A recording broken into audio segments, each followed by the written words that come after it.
ロサンゼルス、ドジャースは敵地でのメッツ戦に臨み、チームの勝利がかかる重要な一戦を迎えました。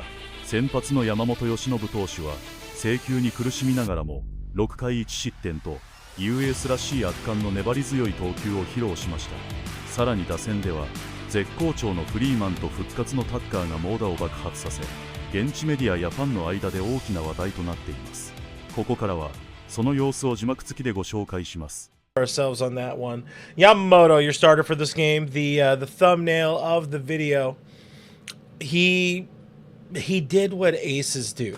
He battled without his best stuff.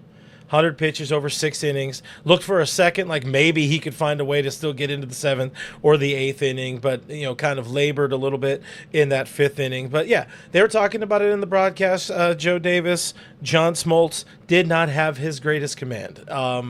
Still, this is what aces do. Aces battle without their best stuff. You take advantage of a bad team like the Mets, get some outs where you can. Nobody is really good with the Mets. They also lose Juan Soto heading into this game. Let's take a look at the box score right here. Yeah, just nothing. 5 hits still for him. The big issue today, you saw the walks for Yama. 3 walks for him. The Dodgers walked 5 Mets all told. Couple hits for Bo Bichette in there. He is still a good hitter, and it's funny, I was thinking during the broadcast that timeline in the offseason where I was calling for maybe the Dodgers should sign Bo Bichette over Kyle Tucker. I kind of feel like it's a little bit of a wash right now because both haven't been that great, but yeah, I just want to keep on laying into the fact that Yamamoto is what good pitchers are, what we saw Clayton Kershaw do for years. We've seen so many other Hall of Famers do over the course of their career. If you don't have your best stuff, you still find a way to win. You still find a way to get some outs, get some early outs, easy outs, strikeouts, whatever it may be, to give your team some innings. He gets through 6 innings, just the 1 earned run on, I think it was a homer, right? Probably should have had that locked in there. Gets out of some situations with some key double plays, all that kind of stuff. I think right now I'm just making up words. Yes, yeah, we got the DP in there, but this is like five strikeouts. What was funny is we're gonna get some FanDuel in here early. I was looking like after this start here, after the start against the Yankees before, it's like Yama's got to be moving up in the Cy Young odds once again over on FanDuel. Looking right now, it's not updated. Obviously, the game just ended. Still, he's still 6th right now. Is Yamamoto in NL Cy Young Award odds, winning odds over on FanDuel plus 2,200. Mizrowski still the favorite at minus 240. But we're at a point. We're at a point. They're even talking about it in the broadcast. Ken Rosenthal talking about.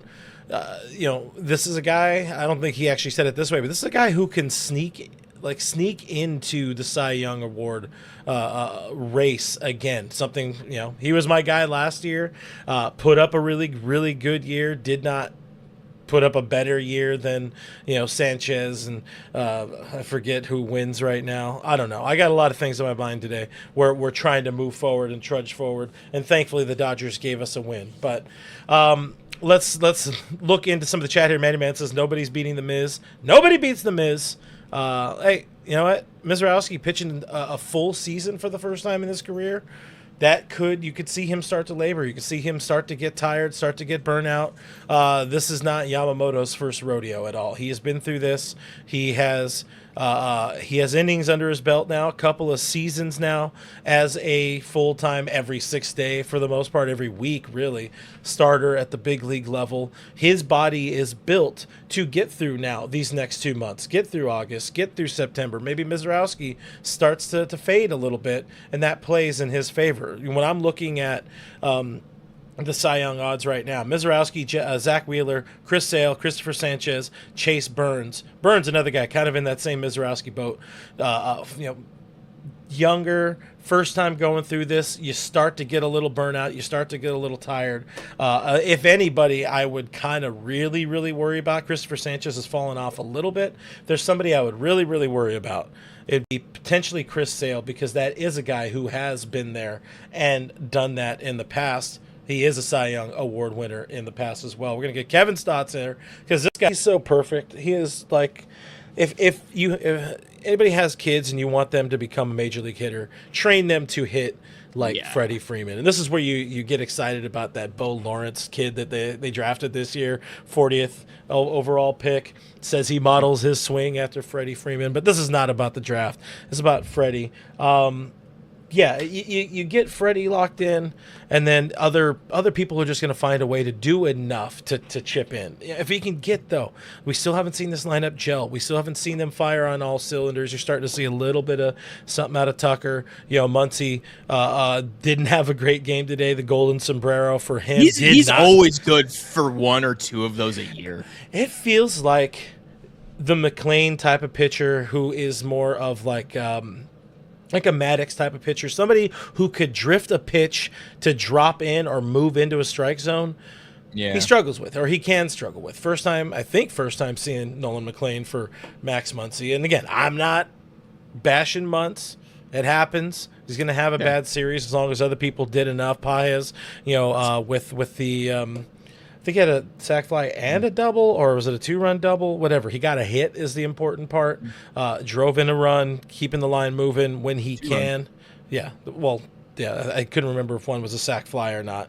I wasn't keeping very firm notes. And I have the memory of a moron these days when it comes to, like, the minutiae of a game. Like, I am the who and the what now? I am quite the opposite of old Pop, who remembers all of the dumbest things. Not to say that driving in a run is the dumbest thing, but, I should probably be better at different points is what I'm saying. I'll lock in.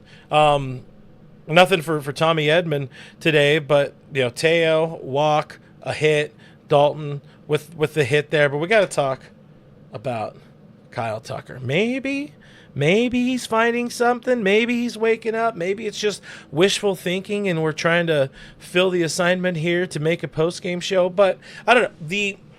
Yesterday's game, where he was kind of given life with I think he should have struck out, and the Mets were already out of. I think they were already out of challenges or whatever. So he gets that second life. He ends up hitting. I think he hits the homer in that at bat. Is that how the sequence went? I know you and Speaks did the post game yesterday, so I wasn't as also locked in on that one. Which at bat?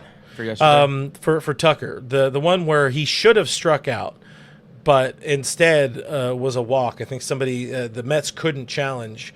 And, yes, correct. Yeah. That's right. It was a walk, and then later on hits the homer, which I think he was also gifted a little bit of life in that at bat. Anyways, the point of yesterday's homer looked like the bat just kind of found it.